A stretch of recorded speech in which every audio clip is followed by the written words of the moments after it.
Halo sahabat-sahabatku semua, selamat datang di Amak Yunus Channel.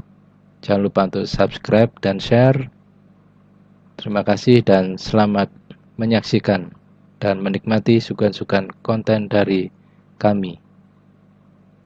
Assalamualaikum warahmatullahi wabarakatuh, selamat siang. Kali ini kita akan membahas pertemuan kuliah desain game, pertemuan keempat tentang konsep game.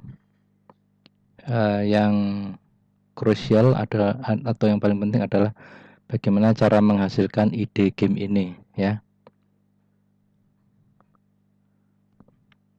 Nah, apa itu konsep game?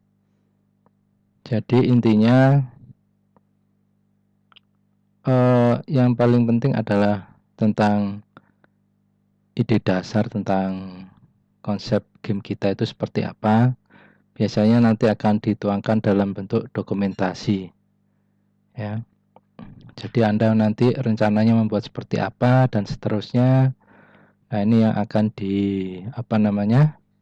dituangkan dalam sebuah dokumen yang akan diimplementasikan dalam beberapa tahapan-tahapan, ya.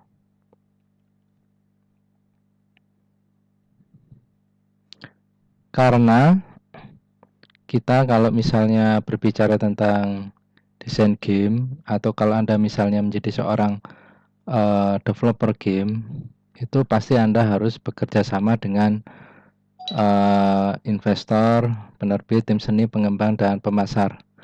Kecuali kalau bisa Anda handle semua, tapi jarang sekali, ya, seperti itu. Yang terutama adalah bagaimana cara kita meyakinkan investor untuk mau membiayai game kita.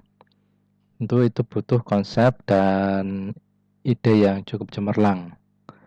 Yang paling penting dari sebuah game atau bisnis adalah ide yang bagus, ditopang dengan pendanaan dari investor yang baik, kemudian didukung oleh tim pengembang dan tim seni, dan terakhir adalah pemasaran, ya, marketing yang digunakan untuk mensukseskan bisnis game kita, ya. Jadi di sini adalah perlunya dalam meyakinkan, di sini saya perlu meyakinkan pada orang-orang. Nah, ada beberapa bagian dari bagian-bagian dari konsep game ini. Di antaranya adalah ide utama.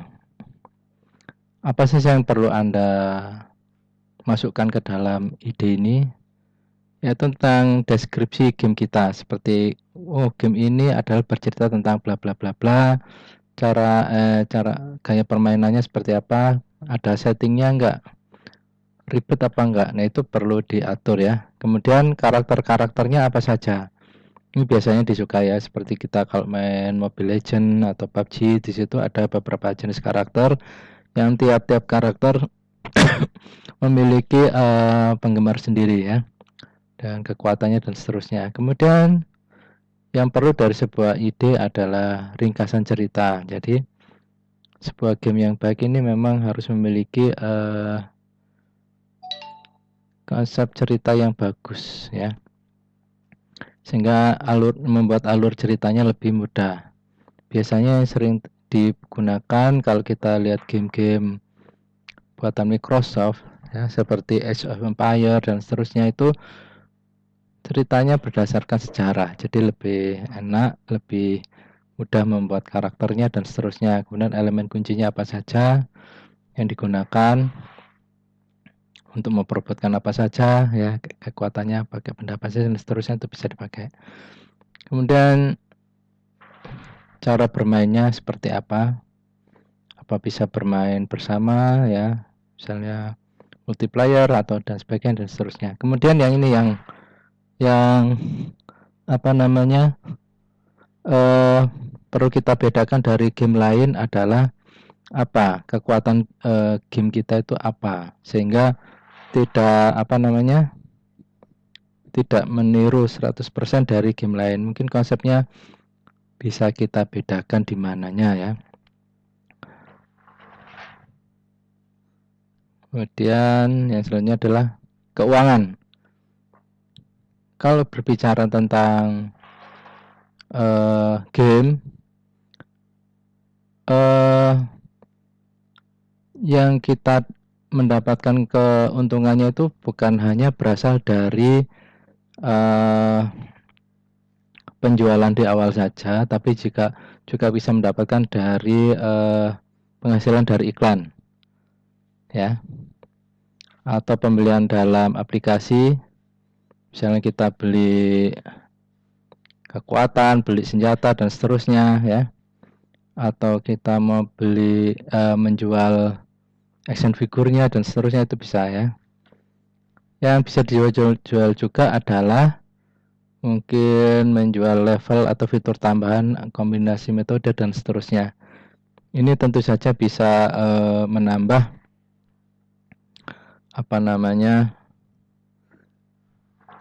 penghasilan kita ya, dalam dalam meningkatkan penghasilan dari bisnis game kita ya. Ini harus dipikirkan matang-matang ya. Kemudian kita juga, karena adanya keuangan ini bisa membuat kita ini terbatas, maka kita harus realistis. Kita mau pakai software yang berbayar itu bagus sekali, tapi kita harus melihat apakah keuangan kita itu sanggup apa tidak.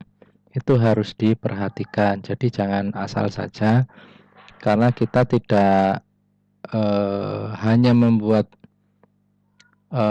sebuah game, tapi bagaimana mempertahankan game itu supaya tetap disukai oleh masyarakat ya. Yang selanjutnya mendukung sebuah konsep game adalah seni. Kita tahu ya, seni yang baik ini akan disukai oleh masyarakat, seperti Mobile Legends. Nah, Anda lihat desain karakternya tentu berseni sekali ya.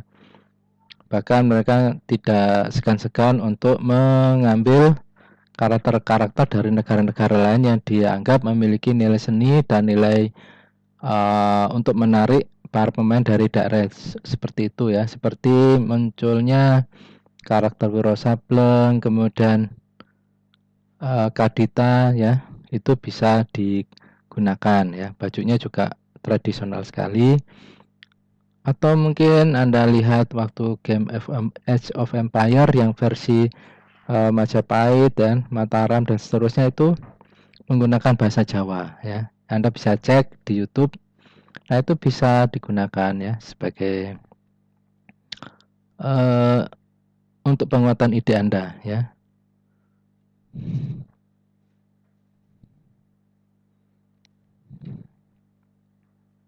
Kemudian perluasan pengembangan ya. Seorang pengembang game ya di studio game ini perlu memikirkan hal-hal yang mungkin bisa diperluas dalam pengembangannya. Misalnya game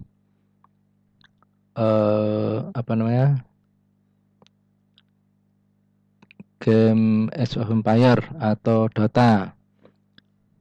Perluasan pengembangnya ke arah apa? Itu perlu dipikirkan. Jadi semuanya kalau bisa disasar dengan riset ya. Di sini pertanyaannya, risetnya itu sampai kapan Pak kita itu melakukan ini? Riset itu sebetulnya dilakukan perlu dengan penuh kematangan, tapi harus tetap diberi batas sehingga eksekusi bisa segera dilaksanakan, tapi juga jangan terlalu terburu-buru, karena kita nggak ingin hasilnya itu jelek, kita ingin hasilnya itu bagus ya. Nah, ini ya, untuk pemasaran ya, sebuah konsep game yang bisa dijual itu Anda mau dapat dari mana keuntungannya ya. Anda mau jualan itu menggunakan distribusi siapa, atau pakai distributor internet seperti Amazon dan seterusnya, atau Anda jual sendiri, Anda buat website sendiri, atau bagaimana. Kemudian di dalam produk Anda harus meyakinkan orang mengapa mereka harus membeli game Anda, apa yang bagus dari Anda. Misalnya Anda membuat game sepak bola, mengapa harus membeli game Anda? Kan sudah ada PES dan Winning Eleven dan seterusnya. Nah, Anda harus bisa meyakinkan mereka. Kemudian mempromosikannya dan seterusnya ya. Jadi kalau kita berbicara dengan tentang desain game itu tidak hanya berkaitan dengan seni, dengan pembuatan gamenya saja, tapi juga memikirkan aspek-aspek lainnya ya. Itu perlu dipikirkan ya. Kemudian jika kita harus menyediakan bagaimana cara orang mendownload game kita, nah kelihatannya tidak mudah ya.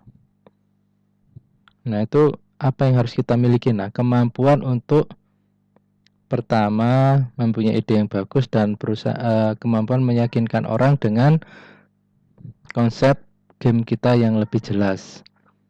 Banyak ya, ada beberapa game di Indonesia yang sudah mulai diakui di luar negeri ya, karena kemampuan mereka untuk meyakinkan investor bahwa game mereka itu layak untuk dipromosikan. Kemudian kesalahan konsep game yang harus dihindari ya, Anda jangan terburu-buru ya. Oh, kita dikejar deadline nih gimana ya. Memang semuanya dikejar deadline, tapi kita juga harus mematok minimal berapa bulan untuk mengonsep game yang jelas ya. Memang kita kalau lihat di negara-negara maju dalam mengkonsep itu memang tidak terburu-buru ya. Contohnya ini bukan game sih, tapi sebuah film seperti Lion King itu untuk riset tentang lingkungannya, cara berjalan hewan-hewannya itu memakan ya waktu bertahun-tahun. Pak, Anda bayangkan berapa itu dana yang diperlukan. Tapi memang begitulah kalau kita ingin meningkatkan nilai jual sebuah produk kita ya.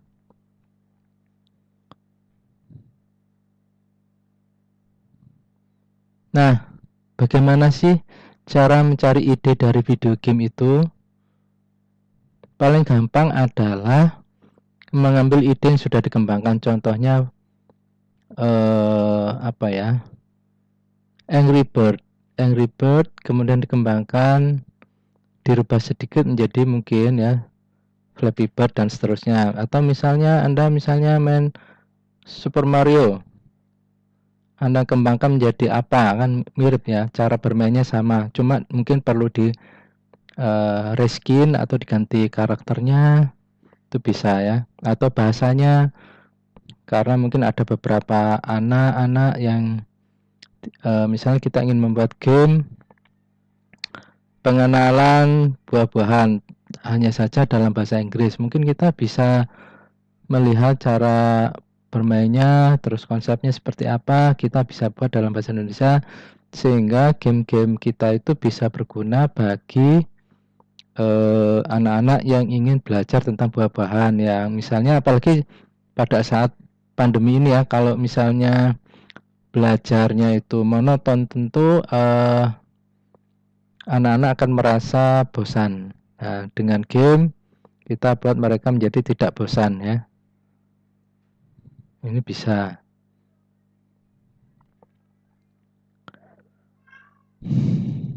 Kemudian yang paling penting kalau kita ingin mengembangkan game dari ide-ide yang sudah ada adalah satu, mudah dipelajari dan sedikit instruksinya. Jadi mungkin Anda pernah lihat game tahu bulat, nah, itu mungkin cara mainnya tidak banyak tombol, hanya tekan ya dan seterusnya. Terus hanya sesekali membeli item-item tertentu, nanti ditekan lagi dan seterusnya, itu lebih laris ya, karena nggak terlalu banyak instruksi dan cepat dimengerti oleh para pemakai, user atau gamernya. Nah, bagaimana cara menguasai game yang sudah populer? Tentu saja kita perlu meranking. Anda mungkin bisa lihat di Play Store atau yang lain, mungkin di ranking-ranking internet itu kira-kira apa saja yang disukai ya, misalnya action, shooting ya, kemudian bermain peran dan seterusnya, olahraga, petualangan, ya, balap strategi dan lainnya. Anda bisa lihat, yang terbanyak itu apa, tantangannya ada di mana. Kalau terlalu sulit, yang mendekati yang bagus yang mana, nah itu perlu di riset ya.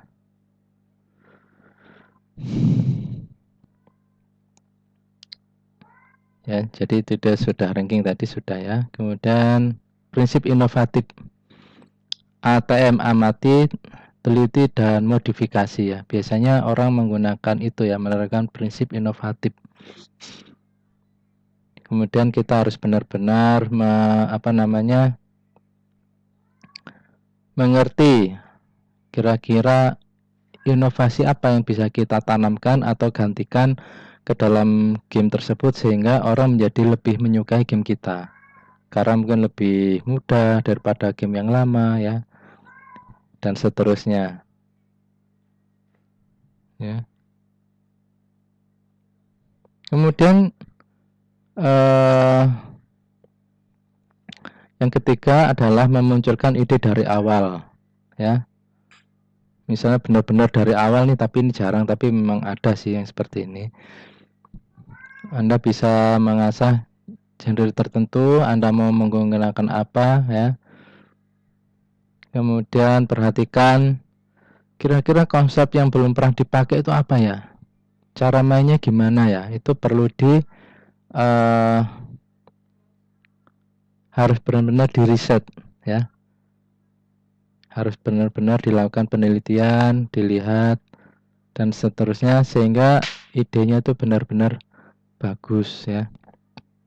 Anda kepin survei, mau Anda tuh misalnya kita pakai 1.000, 3.000 orang, kita pakai kuesioner, bisa pakai Google Form dan seterusnya. Anda mau main game apa yang nggak disukai apa, nah dari situ kita bisa melihat. Anda bosan nggak main PUBG, kepingnya PUBG-nya ditambah apa misalnya dan seterusnya ya, atau Anda keping yang lain, nah itu bisa ya ditambahkan